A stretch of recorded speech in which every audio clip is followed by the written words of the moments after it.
So, welcome to our Sunday Bhagavatam class uh, from, I'm actually in Alabama.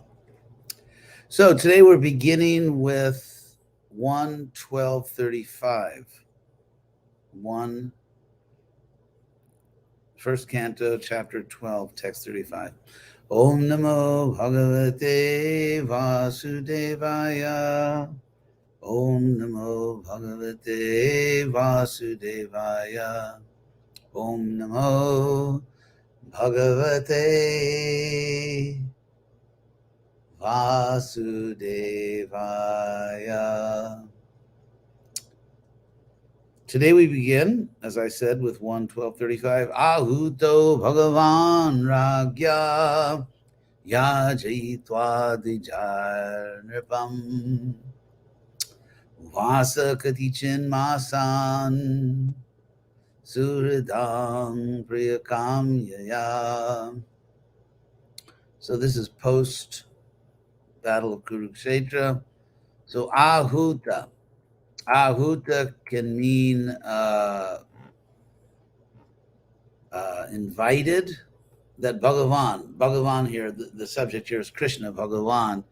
He was invited, Rajna, by the king to stay there in Hastinapur. The Pandavas, for the first time, actually, are living as the ruling monarchs in Hastinapur. They lived in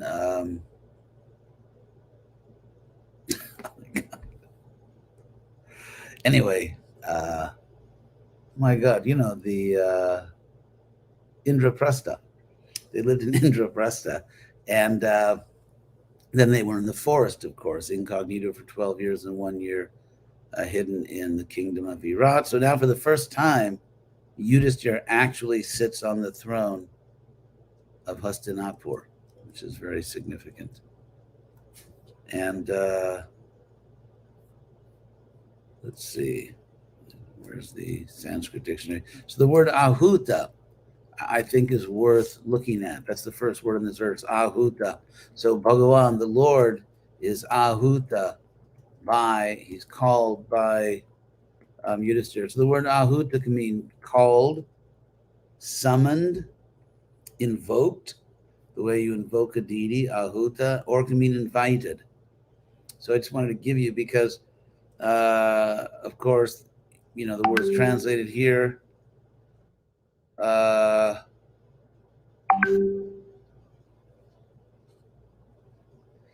as Prabhupada translates ahuta as being called by.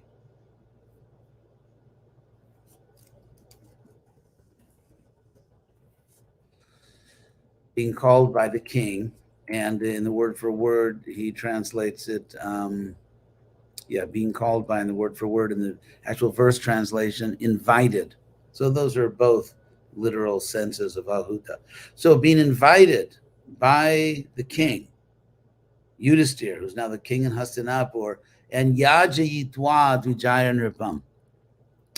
So Yajitwa, as I've explained many times, is the, it's the indeclinable causative participle, but it's Yajitwa means causing Nripam, the king, or having the king perform sacrifice. Ishtwa would mean having performed it himself. Here it's having made the king, or having caused the king, Nripam, to sacrifice Dvijaya with the twice-born. So Lord Krishna arranged for the king, through the twice-born Dvijaya, to perform sacrifices. It's interesting how, just like if you read Western history, often at a time when people are more pious, upon winning a war, they will gather and offer thanks to God and offer prayers in gratitude for having saved them from a dangerous situation. So it's something like that. It's something like a thanksgiving. It's not just a mechanical thing. So there was this terrible war which had been brewing, which had been building up. Geopolitical events had been on this war track, leading to war for many, many years, practically since the moment that the Pandava boys, just young boys, came down from the mountain to Hastinapur because their father had passed away. So practically from that moment, the animosity began, the conspiracies began, and um, and it's just then you have gambling matches, and there are even sometimes actually armed battles, like when the not wars but battles when Duryodhana went on a cattle raid, which is kind of a stupid thing to do. He wanted just to go and steal because that was in those days Godhana, which meant like cow wealth. That was one of the main forms of wealth, is to have a lot of cows. And so he wanted to steal them, and then there was actually a battle because the Pandavas. That's when the Pandavas were just coming out of their incognito period. The time had just expired, and they came and they fought. So they also fought incognito, the Pandavas, at the Swayamvara of Draupadi. So there was actual fighting, actual duels and battles between the Pandavas and Duryodhana at Draupadi Swayamvara when the incognito year expired, and then finally full scale war, just total war. Now the war is over, and so the Pandavas with Krishna and at Krishna's, in a sense, with Krishna's leadership, they are performing religious activities to rebuild the kingdom. They understand that because first of all, they're as we learned earlier, they spent all their money. The world, in a sense, is impoverished because so many resources were used for this war. There are economic problems. There are all kinds of diplomatic disasters because now the Pandavas, or Yudhishthira specifically as King of Kings, has to deal with all these regional kings, many of whom saw their fathers or brothers or sons killed by the Pandavas. So it's a very difficult situation. The old world order was shattered, and in a sense, the world had to be rebuilt politically, economically, socially, on many levels. The Pandavas sort of have to reconstruct the world. And so, in that situation, the first thing they do is to offer sacrifice, understanding that getting the blessings of God. Of course, Krishna's right there, but still they're playing the part of ideal rulers, and so they're going to. And so Krishna himself, they wanted to do this, but Krishna himself arranges it. He tells them because Krishna came to teach the world. Krishna came to reestablish Dharma. Dharma samstapanartaya sambhavam yuge yuge. Krishna says in the Gita, I come in every yuga specifically to establish or reestablish Dharma. So therefore, now the war is over. The world has to be rebuilt. And so Krishna causes Yudhishthira to sacrifice, to make offerings to the Supreme through the agency of the Brahmanas, Dvijaya, the twice-born. So that's what's going on. Then Uvasa Katichan Masan. So then Krishna dwelled there, stayed there, lived there for a few months. Katichan Masan, Suhridang Priya Kamyaya, with a desire, Kamyaya, with a desire, Priya, to please Suhridang, his close friends. Prabhupada says here, for the sake of relatives. Suhrid, Prabhupada often translates this word as well-wishers. It just means those who are very close to him, those who are dear friends, very close. Suhrid, the word of Suhrid literally means good heart, Suhrid. So those who have a good heart toward you, your close dear friends, Suhrid. So desiring to please them, Krishna stayed there for a few months. And the next verse, Tato Rajna Vyanugyata. So then, being permitted by the king, and this word Abhyanugyata is interesting. That's I'll explain why in just one second. Abhyanugyata, which is gyata means, of course, known, like jnana, gyata, and anugyata, which can mean permitted. So assented to, approved, authorized, allowed. So again, these are pastimes. Krishna is playing the part of a Yadu prince who is in the court of the Kuru king. And so he is treating Yudhishthira as the king, as not only the king, but a type of emperor. And so therefore playing this role, and Krishna permitted, allowed by the king, Krishna, and also by his sister, by Draupadi. Krishna, with the long A at the end, Krishna is Draupadi. So this is very interesting because you talk about the role of women and all this stuff, but actually Krishna asked the permission of Draupadi. This is not political. This is personal. This is, these are personal relationships. And Krishna did not want to leave without somehow Draupadi being okay with that. So he's not only, he was permitted or allowed by the king, but the fact this is not just a merely like a mundane political hierarchy, but also by Draupadi, Sahabandhubi, and also his relatives. So this is the culture that Krishna left, but first he wanted Yudhishthira, he wanted Draupadi and his relatives to be all right with that, because for one thing, they were all traumatized. They were all in the grieving process. They were grieving. They had gone through so much trauma. Draupadi had lost all of her sons. It was an extremely traumatic period in history. And so Krishna very kindly is talking to everyone and saying, I really need to get back to Dwarka, and please, give me your, not blessings, but, please grant me leave. So it's a very nice, loving relationship you can see here. And so then Krishna Yayo, he went Dwaravatim to Dwarka, Brahman, O Brahmana, because this is being spoken to a, who's speaking to whom here? Actually, I forgot. I have to look at the beginning of the chapter. Actually, maybe we should look. This is chapter 12 of the first canto. So that would be, tell you 1 second.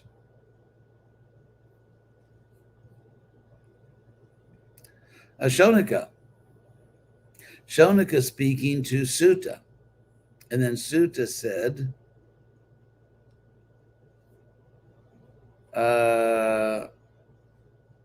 so actually Sutta, whoops, I think 1 second here.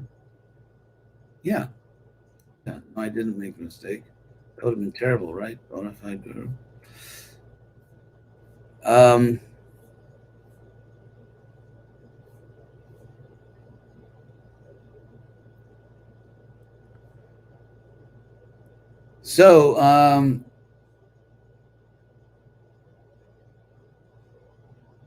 Oops, let's see here. Okay, so that's basically Sutta speaking to Shonaka. And therefore, although there are other sages there, he could have said O Brahmanas in the plural. But it's very interesting here. It's just a little note that he is specifically is speaking to Shonaka, even though Sutta is, because Shonaka spoke to him. Shonaka is the leader of the Brahmins. And so after Shonaka asked him some questions and spoke to him, so Sutta is replying personally to Shonaka, which is, I find to be an interesting little detail there. So Yayo, Krishna went to Dwarka Brahman Sarjuna with Arjuna. So Arjuna goes with Krishna to Dwarka, Yadu Bhir Brita, and they were accompanied by, surrounded by the Yadus. So it's a whole Yadu uh, trip. You have all these soldiers, officers, priests. So the whole Yadu contingent goes, and Arjun goes along with them. So that's the end of that chapter. Next is chapter 13, Dhritarashtra quits home, which is very interesting. Maybe I'll read a verse or two from that chapter. Sutu Vacha. Suta said, Viduras tirtha yatrayang maitayat atmano gating gyatva gad hastina purang taya vapta vivitsitaha. Interesting. So Suta said, Vidura tirtha yatrayam, in a tirtha yatra, he was traveling to holy places, tirtha yatra, and Maitreya, from Maitreya, Atmano Gating Gyatva, having learned the destination of the soul, of the self. So he learned that, the goal or the destination of the soul, of the self. So having learned that, Agad Hastinapuram, he went to Hastinapur. And of course, he knows that the Duryodhana is dead. His brothers are all dead. There's been a total regime change. The Pandavas are now ruling. So Vidura, who once left Hastinapur in disgust, now he goes back. And also because, his situation was Gating, that he learned about the destination of the soul, and by that destination, and by that, in other words, by that, because the word taya actually refers to the word gatim. So by that understanding of the destination of the soul, avakta vivitsitaha. Anyway, I'll resist the temptation to go into all the details of the grammar here, but vivitsitaha simply means that which is desired to be known, like what a person wants to know. And avapta, he achieved, he attained what he wanted to know. And it's very interesting because in this, in the following verse also, I think this is very important. You see that it's not knowledge for its own sake, it's knowledge for the sake of perfecting life. And so having attained or obtained what he wanted to know, he then went to Hastinapur. In other words, he didn't stay with Maitreya like, hey, let's just talk about other things. It's like, I don't need these other things for my self-realization, but let's just get into academics. No. And that's made even more clear in the next verse. I should say that study, a certain amount of knowledge is necessary to really understand this world and the spiritual world. Understanding this world is part of going back to Godhead, because how could you give up something you don't really know? If you give up something without really understanding it, you haven't really given it up. And in the future, you may find that you haven't transcended all your attachments, because it's like, let's say, to give a mundane example, so a person goes on a date with another person and decides, oh, I don't think I want to see that person again. But the one who doesn't, who's rejecting it, didn't really understand the other person, doesn't really know the other person. So what they're giving up is something they don't really understand. And there's the possibility that later, if they do understand it, they may be sorry they gave it up. So that's why the Upanishad says, Vidyang cha justad vedo bhayang saha, that one who knows both the material world and the spiritual world can actually attain liberation and spiritual happiness. So we do sometimes, and also for yukta vairagya, because with studies, we can, if we do it right, enhance our ability to teach Krishna consciousness. We can dramatically enhance it. if we're cut out for that. So, therefore, I don't mean to say that as soon as you learn, I'm not my body, Krishna is God, like I never want to read another book or I never want to learn anything about the world. Well, for some people that may work, but there are other reasons to study. But these are Krishna conscious reasons. It's not just because I want to enjoy some aspect of the material world, namely the academic or intellectual aspect. So the next verse says, Yavata kritavan prashnan. Kshata kosharavagrataha.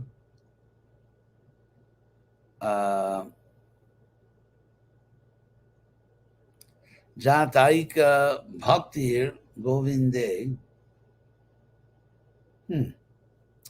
Tebhyas chopararamaha. This is very, very important verse. This is the last verse I'll do. So if you have questions, please send them in.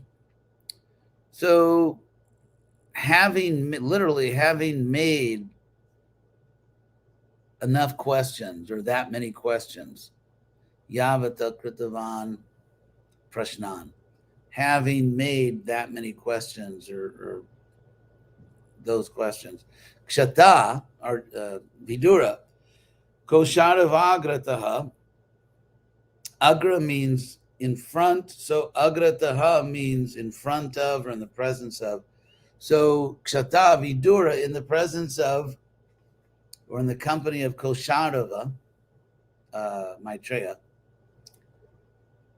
Jata Eka Bhakti, Govinde. So Eka Bhakti, Eka means one. So Eka Bhakti means like singular devotion or one-pointed devotion. In other words, devotion in which there's no distraction. You are not sharing your devotion with something else. And of course, if you are devoted to Krishna, then automatically you love all living beings because they're part of Krishna. So to have Eka Bhakti, singular or exclusive, it's not a good way to translate, exclusive devotion for Govinda doesn't mean you don't care about anyone else. It means you don't care about them or you don't see them falsely as being separate from Krishna. But when you see them within Krishna, as parts of Krishna, then you care about them.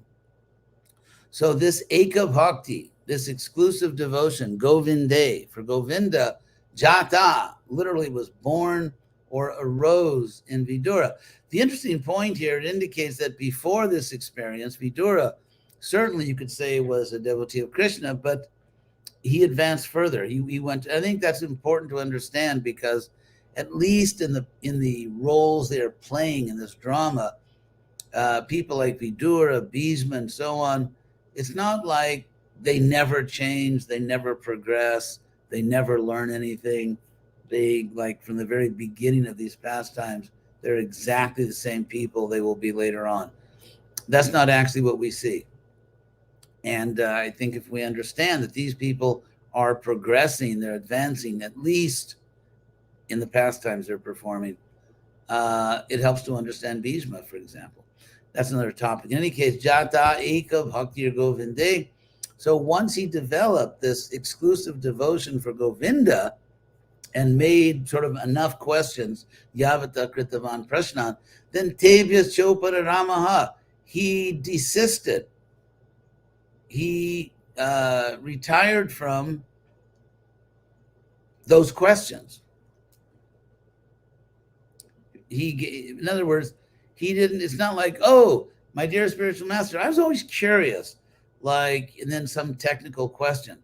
The guru is not just like an information machine, like to satisfy every curiosity you ever had in every topic. Vidura is not doing that to his teacher. The word upararama, I'll explain to you, it's just the verb ram, from which you get the word rama, and with the prefix upa. So that verb means to cease, to stop, to cease from an action, to pause, to stop, to desist, to leave off, to give up. So he gave up his questions. He stopped asking questions because he had learned what he needed to know. He did not, treat Maitreya as just his servant. Like, okay, everything I ever wanted to know on every topic, I think I'll take advantage of the fact you're here. No. And he didn't have, you could say, because when he understood Krishna perfectly, Krishna is the source of everything. So it's not that you could say, well, doesn't Vidura have any intellectual curiosity? You could ask the question, why do we have intellectual curiosity? Hopefully not on a whim, but because we're actually trying to get somewhere. We have some purpose. And so Vidura had fulfilled all the purposes of knowledge because he perfectly understood Govinda, Krishna. Therefore, he stopped asking questions. I think that's an interesting point. So, speaking of stopping, I think I will stop here. And now let's see, we'll go back to the, what's it called? StreamYard. And see if there are any questions here.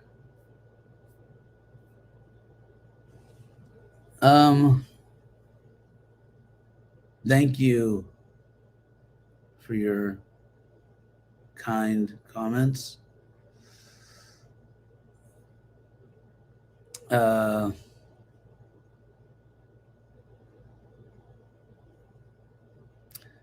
Palana. The practice of offering sacrifices generates a business mentality towards God. Shouldn't we just love God?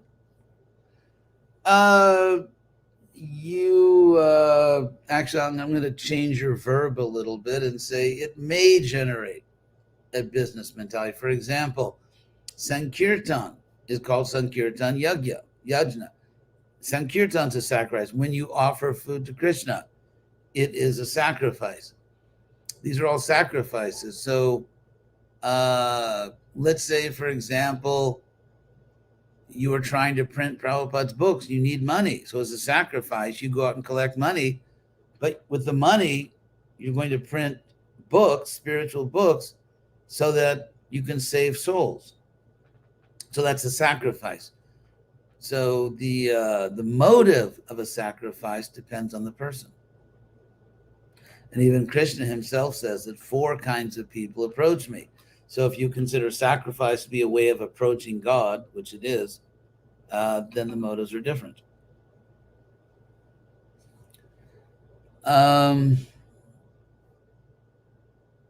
So, Leela Kar. Srila Prabhupada talks about the subject of Brahma Bandhus in text 35. Yet there may still be emphasis that because of one's birth, one's qualification is determined. Well, we know that's not true. Brahma Bandhu means someone who has the right birth, but did not develop the qualification. So it's actually the opposite of what you're saying. Why does the scripture put emphasis on Vaishnava etiquette, which according to some may be an unnecessary? Why? Because we are not barbarians, because we're not low-class people. And etiquette is not just empty formality. Etiquette means it reminds us that the other person is a soul. It reminds us of ultimate reality. It reminds us of Krishna.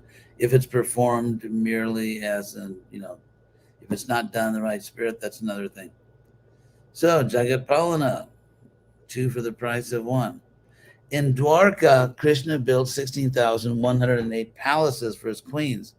That takes enough space to cover the whole of California. Well, actually, no. It wouldn't cover the whole of California. It wouldn't even come close to covering the whole of, wouldn't even cover Los Angeles. With space different. There are far more, there are, more than 16,108 mansions just in Los Angeles because of all the money there. And it just covers a small part of the city. So with space different in Dwarka, that's possible. That's possible. It's possible space was different, or it's possible it was a very big island. So we just don't know.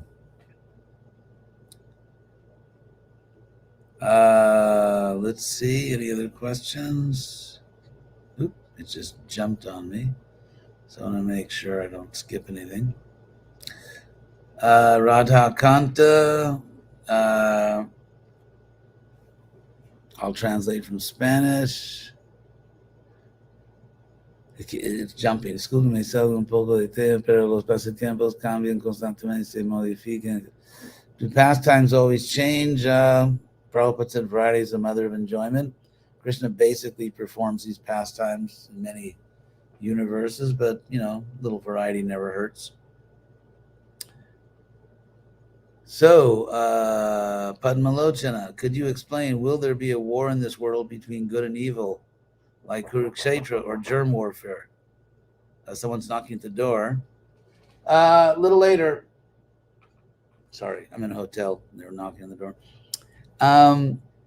That would be a prophecy. I do not claim to have powers of prophecy, and usually people that do make prophecies, I'd say 99.9% of the time, they don't actually happen exactly as prophesized. So, yes, I do not claim the powers of prophecy, and so will there be a war? I would say, just as a historian, not as a prophet, that it would be very remarkable indeed if there was not a war, because history shows that human beings cannot go forever without being incredibly stupid.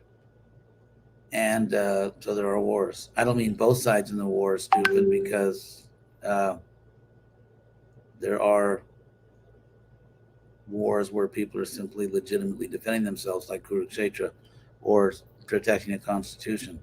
But usually when there's a war, someone was stupid. So Rasa Prada Das. In order to be a well-qualified devotee, do you need to get the second initiation? Well, I think that's kind of backwards. The second initiation doesn't make you a qualified devotee. Second initiation is simply recognizing that you have qualified yourself. So the question, so in a sense, it's like asking, in order to be a qualified devotee, do I have to become a qualified devotee? And the answer is yes. You can't become a qualified devotee without becoming a qualified devotee. And then the second initiation is simply the recognition of what you've already done. Because generally, second initiation is not given because someone says, well, I'm not really following the principles now, but I plan to in the future. Usually that's not good enough to get second initiation. There are always cases, at least there were in the past, where some temple needs a pujari, so they just start throwing out second initiations to make sure someone cooks the noon offering, which was not a great idea. So you don't need to, the second initiation is not the cause of your being qualified, it's the recognition that you are qualified. So thank you all very much. Then Rasabhrata asked, but is it needed? Well, it depends. If you want to help others and teach, then getting a formal certification is good. For example, let's say you want to heal sick people. Well, if you get certified as a doctor, then people may have more trust in you. Of course, among devotees and other people, they may have less trust because you're a doctor, but that's another topic. But let's say in general, if you get a law degree, if you get a medical certificate, if you get a higher degree in some academic area. So certificates or certification generally is a way of communicating to society that you are willing and able to perform a particular service in society. So in our Krishna consciousness, our goal is not simply to enjoy spiritual life for ourselves. Following Prabhupada and all the great acharyas, we want to teach. We want to share Krishna consciousness. And so why not get the certification which will effectively communicate to other people that you are able to competently teach them. I mean, why wouldn't someone want to communicate with society as opposed to being mysterious and secretive or just not making it clear? So yes, I would say for the sake of preaching, it is the natural thing to do to get certified.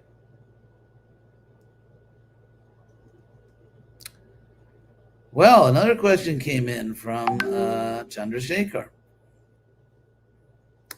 I saw that before Ananda Leela told me, that's the first time that ever happened. How is it that the more we become Krishna conscious, the more we seem to experience mundane emotions when, for example, relatives die? The example par excellence is when Jagannath Mishra passed away. His wife and son, Lord Chaitanya, were described as being absolutely devastated. It seems contradictory that the more we realize we are not our bodies, the more we deal with others better or more. First of all, it would be, as you know very well, it would be quite silly to think that Lord Chaitanya and his mother were materially devastated. I would have to also see the Bengali word to see what, because the word devastated is an English translation. We'd have to see the original word. Lord Chaitanya comes, the Bhagavatam says in the first chapter of the Bhagavatam that when Krishna comes, he comes kapata manusha, as a pretending to be a human being. And Queen Kunti says in her prayers that when Krishna comes, he comes nato natya dharo jata, like an actor in costume. So Lord Chaitanya says also Krishna, Lord Krishna says in the Bhagavad Gita, not nabudhi vedam janayet agyanam karma sanginam, that do not create a disturbance in the minds of karma sangis, those who are attached to worldly activities and duties, rather engage them. And so Lord Chaitanya and his mother were setting up an example that if you are blessed to have a good father, husband, and that person passes away, it is appropriate to honor that person by expressing the magnitude of the loss. In other words, if you say, okay, Jagannath Mishra passed away, or let's say a father who's a devotee passes away, and you say, well, no big deal, we're not this body. It's really demonstrating a lack of appreciation for the value of that person's presence. So lamentation, done appropriately, is a form of honoring a person and expressing the value of that person's company and the loss of value when that person passes away.